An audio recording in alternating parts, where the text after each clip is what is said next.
السلام علیکم ورحمۃ اللہ وبرکاتہ۔ پیارے ناظرین، یہ واقعہ انتہائی دلچسپ اور سبق آموز واقعہ ہے۔ اگر آپ مجھ پہ یقین کریں اور اس کو مکمل سنیں تو یہ واقعہ آپ کو ضرور متاثر کرے گا۔ ایک ملنگ درویش بارش کے پانی میں عشق و مستی سے لبریز چلا جا رہا تھا کہ اس درویش نے ایک مٹھائی فروش کو دیکھا جو ایک کڑاہی میں گرما گرم دودھ ابال رہا تھا، تو موسم کی مناسبت سے دوسری کڑاہی میں گرما گرم جلیبیاں تیار کر رہا تھا۔ ملنگ کچھ لمحوں کے لیے وہاں رک گیا، شاید بھوک کا احساس تھا یا موسم کا اثر تھا۔ ملنگ حلوائی کی بھٹی کو بڑے غور سے دیکھنے لگا۔ ملنگ کچھ کھانا چاہتا تھا، لیکن ملنگ کی جیب ہی نہیں تھی تو پیسے بھلا کہاں تھے؟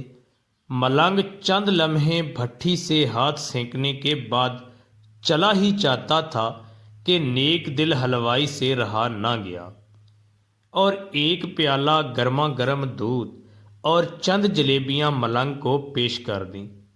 ملنگ نے گرما گرم جلیبیاں اور گرما گرم دودھ کے ساتھ نوش کیں اور پھر ہاتھوں کو اوپر کی جانب اٹھا کر حلوائی کو دعا دیتا ہوا آگے چل دیا۔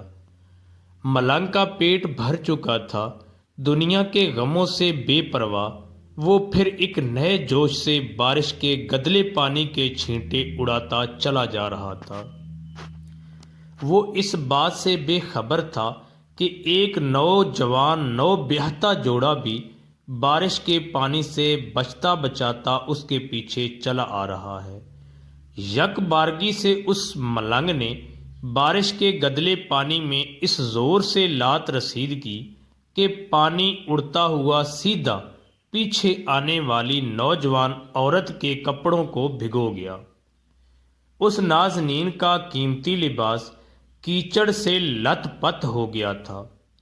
اس کے ساتھی نوجوان سے یہ بات برداشت نہیں ہوئی، لہذا وہ آستینے چڑھا کر آگے بڑھا اور اس ملنگ کو گریبان سے پکڑ کر کہنے لگا، کیا اندھا ہے؟ تجھے نظر نہیں آتا؟ تیری حرکت کی وجہ سے میری محبوبہ کے کپڑے گیلے ہو چکے ہیں اور کیچڑ سے بھر چکے ہیں۔ ملنگ ہکا بکا سا کھڑا تھا، جبکہ اس نوجوان کو مجذوب کا خاموش رہنا گراں گزر رہا تھا۔ عورت نے آگے بڑھ کر نوجوان کے ہاتھوں سے ملنگ کو چھڑوانا بھی چاہا، لیکن نوجوان کی آنکھوں سے نکلتی نفرت کی چنگاری دیکھ کر وہ بھی دوبارہ پیچھے کھسکنے پر مجبور ہو گئی۔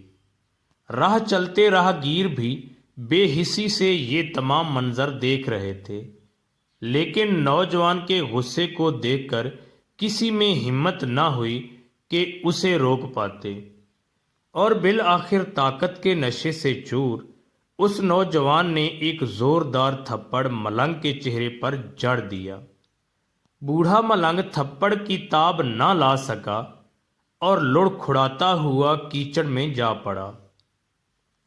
نوجوان نے جب ملنگ کو نیچے گرتا دیکھا تو مسکراتے ہوئے وہاں سے چل دیا۔ بوڑھے ملنگ نے آسماں کی جانب نگاہ اٹھائی اور اس کے لب سے نکلا، واہ میرے مالک، کبھی گرما گرم دودھ جلیبیوں کے ساتھ اور کبھی گرما گرم تھپڑ، مگر جس میں تو راضی، مجھے بھی وہی پسند ہے۔ یہ کہتا ہوا وہ ایک بار پھر سے اپنے راستے پر چل دیا۔ دوسری جانب وہ نوجوان جوڑا جوانی کی مستی سے سرشار اپنی منزل کی طرف گامزن تھا۔ تھوڑی ہی دور چلنے کے بعد وہ ایک مکان کے سامنے پہنچ کر رک گئے۔ وہ نوجوان اپنی جیب سے چابیاں نکال کر اپنی محبوبہ سے ہنسی مذاق کرتے ہوئے بالا خانے کی سیڑھیاں طے کر رہا تھا۔ بارش کے سبب سیڑھیوں پر پھسلن ہو گئی تھی۔ اچانک اس نوجوان کا پاؤں پھسل گیا اور وہ سیڑھیوں سے نیچے گرنے لگا۔ عورت زور زور سے شور مچا کر لوگوں کو اپنے محبوب کی جانب متوجہ کرنے لگی، جس کی وجہ سے کافی لوگ فوراً مدد کے واسطے نوجوان کی جانب لپکے، لیکن دیر ہو چکی تھی۔ نوجوان کا سر پھٹ چکا تھا اور بہت زیادہ خون بہہ جانے کی وجہ سے اس کڑیل نوجوان کی موت واقع ہو چکی تھی۔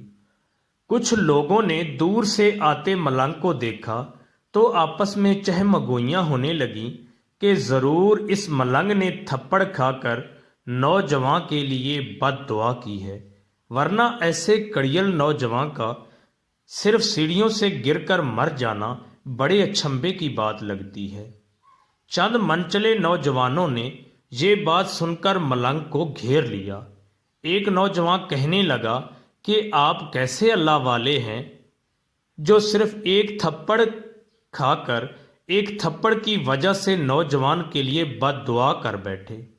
یہ اللہ والوں کی روش ہرگز نہیں کہ ذرا سی تکلیف پر بھی صبر نہ کر سکیں۔ وہ ملنگ کہنے لگا، خدا کی قسم میں نے اس نوجوان کے لیے ہرگز بد دعا نہیں کی۔ تبھی ان میں سے کوئی پکارا، اگر آپ نے بد دعا نہیں کی تو ایسا کڑیل نوجوان سیڑھیوں سے گر کر کیسے ہلاک ہو گیا؟ تب اس ملنگ نے حاضرین سے ایک انوکھا سوال کیا کہ کوئی اس تمام واقعہ کا عینی گواہ موجود ہے؟ ایک نوجوان نے آگے بڑھ کر کہا، ہاں میں اس تمام واقعہ کا عینی گواہ ہوں۔ ملنگ نے اگلا سوال کیا، میرے قدموں سے جو کیچڑ اچھلی تھی کیا اس نے اس نوجوان کے کپڑوں کو داغدار کیا تھا؟ وہی نوجوان بولا، نہیں، لیکن عورت کے کپڑے ضرور خراب ہوئے تھے۔ ملنگ نے نوجوان کے بازو کو تھامتے ہوئے پوچھا، پھر اس نوجوان نے مجھے کیوں مارا؟ نوجوان کہنے لگا، کیونکہ وہ نوجوان اس عورت کا محبوب تھا اور اس سے یہ برداشت نہیں ہوا کہ کوئی اس کے محبوب کے کپڑوں کو گندا کرے، اس لیے اپنے محبوب کی جانب سے اس نوجوان نے آپ کو مارا۔ نوجوان کی بات سن کر ملنگ نے ایک نعرہ مستانہ بلند کیا اور یہ کہتا ہوا وہاں سے رخصت ہو گیا، پس خدا کی قسم میں نے بد دعا ہرگز نہیں کی تھی، لیکن کوئی ہے جو مجھ سے محبت رکھتا ہے اور وہ اتنا طاقتور ہے کہ دنیا کا بڑے سے بڑا بادشاہ بھی اس کے جبروت سے گھبراتا ہے۔ پیارے ناظرین، اس پیغام کو دوسروں تک پہنچائیے تاکہ اللہ کسی کی زندگی کو آپ کے ذریعے بدل دے۔ السلام علیکم ورحمۃ اللہ وبرکاتہ۔